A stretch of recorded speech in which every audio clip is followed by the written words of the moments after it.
Yeah, I know. It's not Sunday. It's not Tuesday. It's not Saturday night. And I'm not in my studio. But we're doing a Beatles track. I don't even care. Hi, guys. Welcome to Lee Reacts. I hope everyone's having a good day. I'm really not, but I'm here. I'm definitely here. And we're going to be listening to an oldie. We're going to be watching a video courtesy of our patron, Scott. Thank you for your support, Scott. I truly appreciate it, my friend. We're going to be listening to She Loves You, which is the best-selling single in the UK, and it was the top-selling single of the entire 1960s by any artist. It's got so many records, it's crazy. It's one of the obviously most popular, I guess, biggest songs of all time, and yet again another one that my dumbass does not know. So I'm excited to check this out. The next single after this was I Want to Hold Your Hand. I've heard of that one. Let's go. If y'all not subscribed, there's a whole Beatles playlist right there if you want to watch that. After this, though, make sure you watch this one first. And leave a like and a comment, too, and tell me who your favorite member of the Beatles is. Damn, that's a tough one. John Lennon. Alright, She Loves You by the Beatles in 3, 2, 1, go.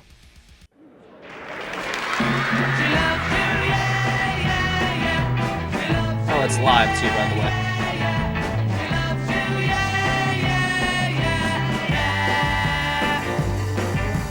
Think you've lost your love? Well, I saw her yesterday. It's you she's thinking of. Wow. And she told me what to say. She said she loves you, and you know that can't be bad. Look how young they are, man. She loves you, and you know you should be glad. Get it, Ringo? She said you hurt her so. She almost lost her mind.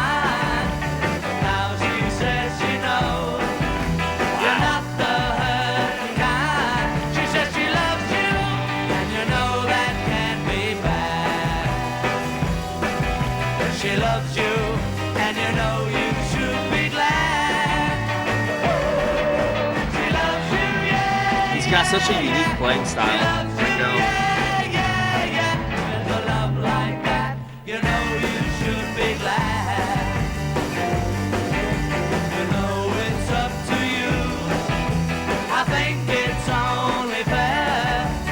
Pride can hurt you too. Apologize to her.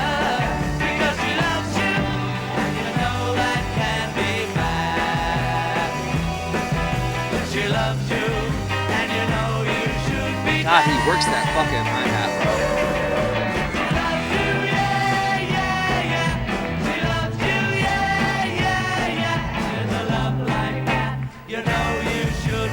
Oh, those classic, just bass guitar, man. You know you should be glad.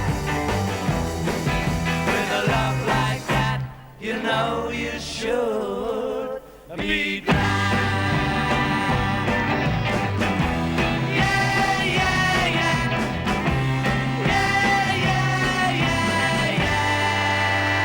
John looks so different.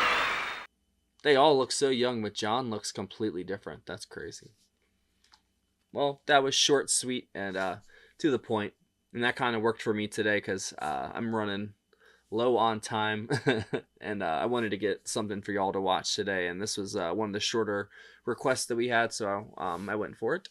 Thank you for watching. That was really, really good. I've been wanting for a long time, well, 4 months, 5 months, I guess, to see them, like, you know, from the Beatlemania days, because I haven't really seen them live as much. Like, even seeing them play instruments in a music video is a big deal for me, because I haven't really seen them play. I've heard tons of Beatles stuff, but I really haven't seen them play as much, you know. And I know this is like really early Beatles, and this could easily fit on Please Please Me. But they just have this, like, not goody two shoes, but like you know, good-natured boys just, you know, doing their thing, but it freaking drove the ladies crazy, man. That's great. That's so good, man. That British invasion was something else, wasn't it?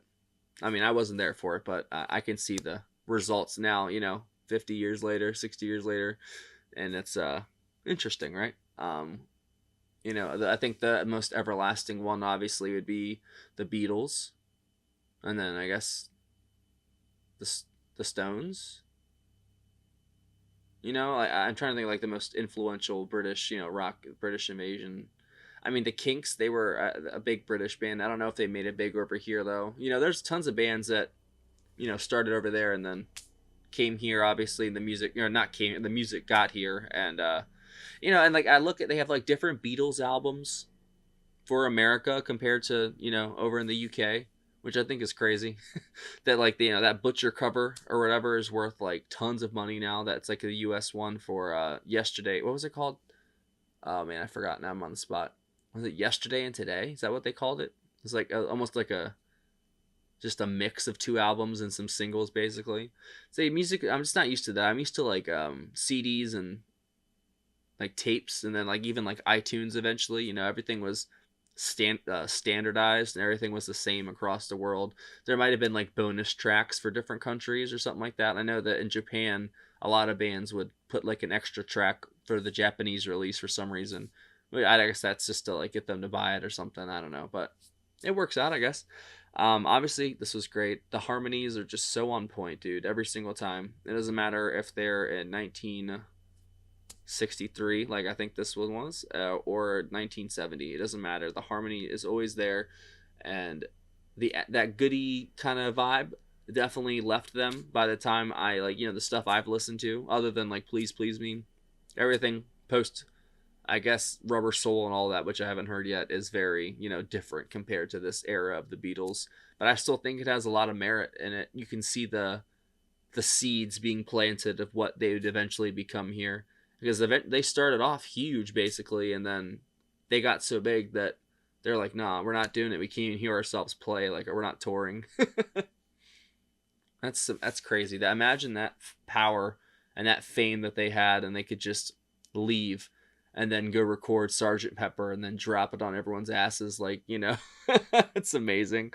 I heard that story from one of our patrons, and Joel, he told me about that. I'm like, wow, that's amazing. They just dipped out, didn't say nothing for a while, and then just bam, the record came out one day. That's so awesome. But anything, honestly, my favorite thing here, yeah, it'd be the harmony, and then Ringo on the drums, and then just seeing them, because I don't get to see them play much, because they're definitely a more studio esque band, kind of like Steely Dan was eventually. Like they had a couple albums just like the Beatles that they performed and stuff like that, but then they got rid of everybody else. I guess that's kind of different, but I see the similarities. But I definitely feel this was a great track to listen to and see the video, and I really appreciate you, Scott, for sending that in. Sorry if I kind of cut it short tonight, but I don't really have the time to sit around and bullshit like I always do. But I really, really enjoyed that. And hopefully you guys enjoyed that blast from the past, because I always enjoy doing that for y'all. So thanks for watching. If you don't know, the Patreon. That is a picture of it. There's a link in the description. If you join the $15 tier or up, you get one free request a month. If you join any of the tiers, you get access to all of our block videos and full album reactions to The Beatles, Buffalo Springfield, Blind Faith. There's a ton of them. We've got Abbey Road, Sergeant Pepper, and the White Album, and Revolver, I believe, some of it, and some half of Please Please Me. Hi, baby. You want to say bye to everybody for me? Okay. Want to end the video for me? Wow. Hi. Hi. You want to say bye to everybody? Say we're over. We listened to it already. You want to say bye? See? A drink, a drink. Yeah, there's 2 drinks. Bye bye. Don't touch the camera.